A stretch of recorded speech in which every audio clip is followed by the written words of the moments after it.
In a poem from 1965, John Pepper Clark writes, Ibadan, running splash of rust, and gold flung and scattered among 7 hills, like broken china in the sun. In these few lines, the author celebrates the old city's rusty color, as well as its intricate urban planning, that both make its appeal and identity.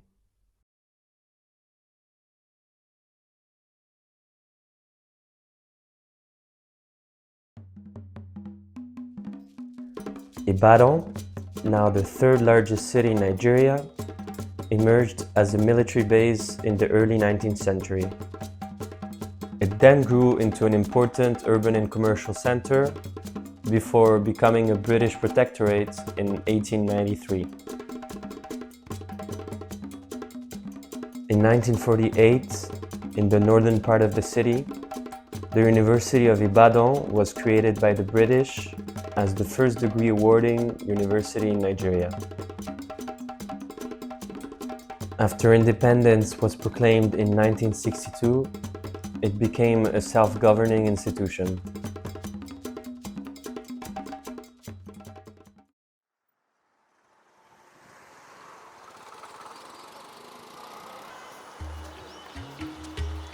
Registering about 33,000 students every year, it is one of the most prestigious universities in Africa. Its vast campus unfolds like a quiet sanctuary, where the vibrant hum of city life meets the gentle rhythm of nature. Beneath the shade of tropical trees and the curious gaze of wandering goats, students find not just a place to study, but a living, breathing haven where minds awaken and inspiration drifts softly on the breeze.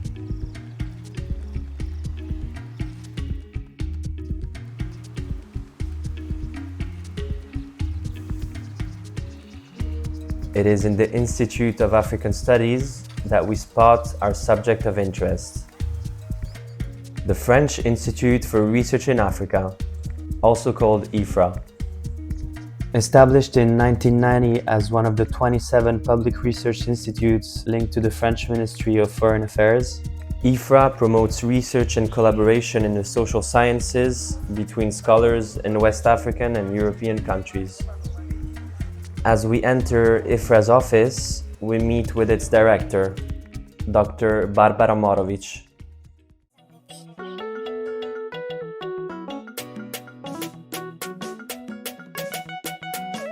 IFRA functioning, it's quite complex because it's under the umbrella of two different big French institutions, the Ministry of Foreign Affairs and the National Center of French Research.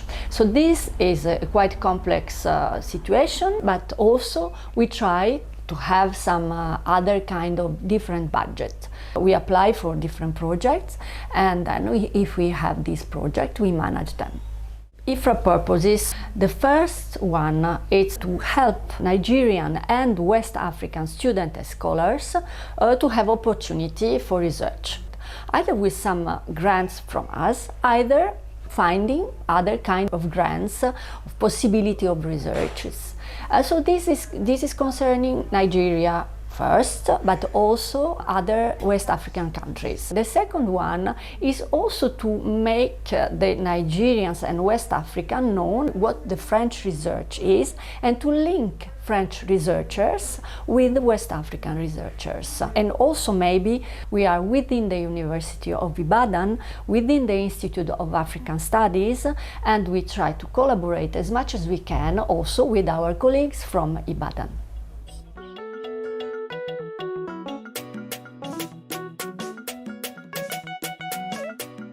IFRA has many projects. The first one is the project which IFRA starts, and they are on IFRA budget mainly. So for example, since the end of last year, we started a an observatory of election in Nigeria. And this is a long-term project which links us also to other IFRA, one of in South Africa, the one of Nairobi, who has election research project going on since many years.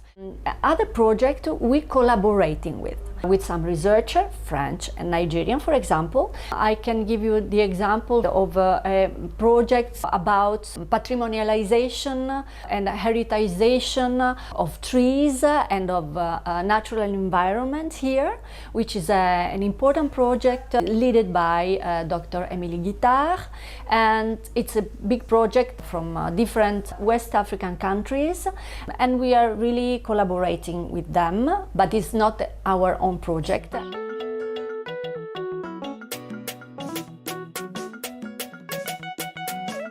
On the side of project, we are also working a lot about digitization, about archives, and also about heritage. And so the idea should be to start a new project about the question of digitization of endangered archives, for example, or endangered museum objects. Maybe some objects who were brought abroad and who are more or less coming back in African countries. And the idea is really to put forward a dialogue to understand what these objects and these archives have to say to the present. IFRA thus offers a diverse range of projects, from roundtables, workshops, fieldworks, or collaborations in scholarly publications. As Dr. Marovic has to leave for an appointment, we enter a room filled with newspapers. It is the Office of Nigeria Watch, a project supervised by IFRA that monitors violence in Nigeria. So basically, Nigeria Watch is a project, both a project and an online database that is into the collection of legal violence in Nigeria. So we not only collect, we track and try to see how best we can improve human security. It's a project that is under the supervision of French Research Institute in Africa, IFRA-Nigeria, and has been in existence since 2006. It came into Nigeria in between 2012-2013, and since then has been managed by 4 Nigerian researchers. So we try to build the database by sourcing our data from 10 selected daily national newspapers in Nigeria, plus foreign media organizations that provide credible data on legal violence in Nigeria, or generally on violence in Nigeria. The database is virtually meant for everybody who may want to avoid conflict or who may want to manage it. When you know there are bound to be violence, then there is need to still have a credible database like Nigeria Watch that will keep collecting those incidents for immediate use, for future use. It calls for attention to know what happens in the society and how best to solve those issues.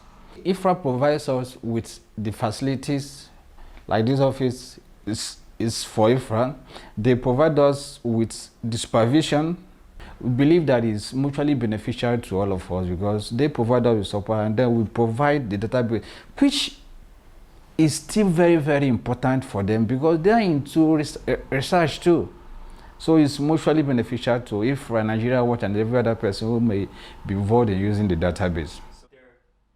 The Nigeria Watch project shows how the digitization of live data can be used to solve pressing societal issues.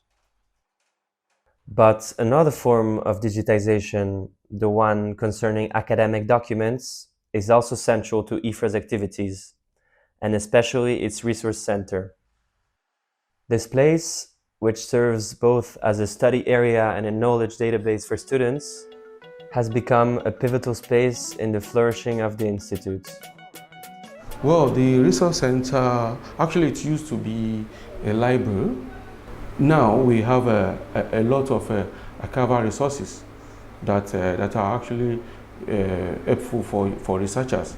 It used to be hard copy before, but now it has been digitized and easily Students can consult them easily using the computer provided for the library. When we talk about digitization, we are talking about converting paper-based materials to digital.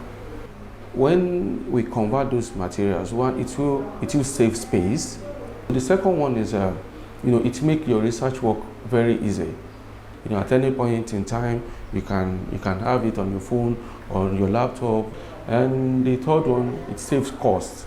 For students who comes around, they can have free access to the materials. And the world is actually going digital. So I think we just have to embrace digitization now, because it's something that will help students and make your job very, very easy. And also the resource center too actually provide information and support for students. The students come around at times when they need to take materials like the cameras, the laptops. We are in the process of actually giving them out. And also the electricity issue too. The IFRA Resource Center has 24 hours electricity. So at times IFRA has really assisted students in that area. IFRA, with its rich digitization efforts, provides a crucial space for students to engage with scholarly work. More than just a study hub, it offers a focused environment that, for Labelle, who recently completed a master's thesis on gender, sexuality, and performance, became deeply intertwined with both her academic path and personal journey. Right now, I'm really interested in the domain of, queer studies and queer history in Africa, Nigeria especially. I find it interesting that the bulk of what we think we know about queerness is mostly just conversational. It's not necessarily theorized or documented. At the end of the day, I think queer stories should be told, simple. At some point during my research, I was being bullied, because of the sensitivity of the research and for largely religious sensitivity to the work. And so IFRA provided me a safe space to do the kind of work that I'm interested in without any bias, without any blowback. I would say it's having people around who are really interested in research and the quality of work that can come out from this path. That's what, IFRA symbolizes to me. I think it's important that, we foster safe spaces for research, and because the space just allows you to be. You don't have to worry about the stress of, where you are. All you need to do is be yourself and produce the best body of work you could possibly do. And for that, I'm forever thankful. But IFRA is also a place of exchange. Through its events and initiatives, it creates opportunities for students to meet and connect with inspiring figures. Deji, a recent PhD graduate, reflects on how his connection with IFRA grew over time. I came to the Institute of African Studies for my master's and also looking out for IFRA, and I remember registering to use the library. My supervisor recommended me to work with Nausara Panata. She was working on the question of women's mobilization in the southern part of the country, and it was really interesting for me. We did a very interesting work, and from there we became friends, obviously, and then the conversation went beyond just me assisting her to me also being able to do a PhD. That was when I formalized my fellowship with IFRA. And in 2017, I also started working with Dr. Emily Gita on the question of trees in Ibadan here. That was also, I think, an important journey too, because my father is from Ibadan. But while I was working with her, it was also the first time for me to really explore my heritage, where my parents came from, because we worked a lot in a place we call Old Ibadan.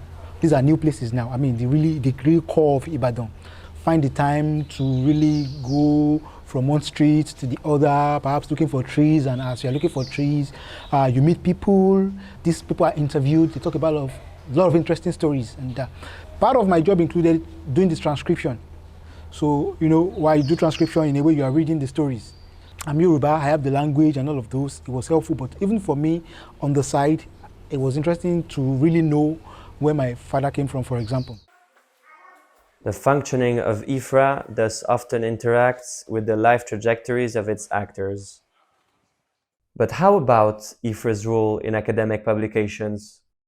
In the end, the Institute is indeed a research center. To answer this final question, we move to the Department of History to meet Professor Rashid Olani, who personifies who any social sciences student could aim to become by engaging with IFRA. My relationship with IFRA started in the early 2000s when I was a doctoral student. Over the years, I've collaborated with IFRA in a very significant way. It has assisted me in academic production a lot. In fact, my PhD fieldwork was supported by IFRA when I was doing my research among the Yoruba migrants in Kano.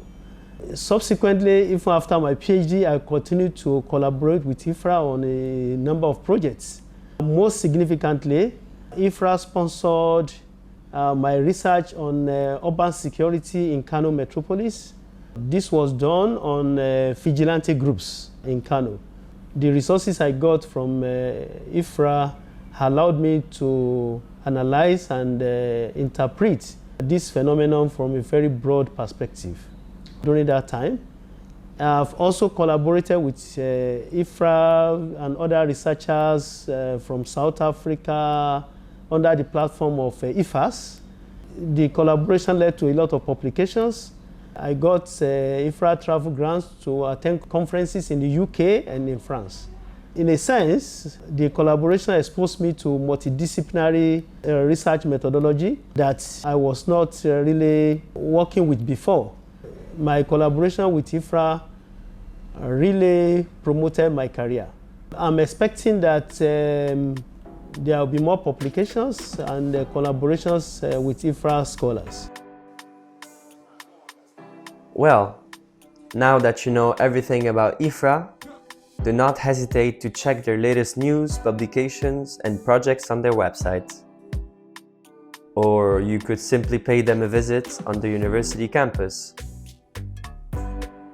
Thanks a lot for watching. On that, I'll leave you with a few musical notes.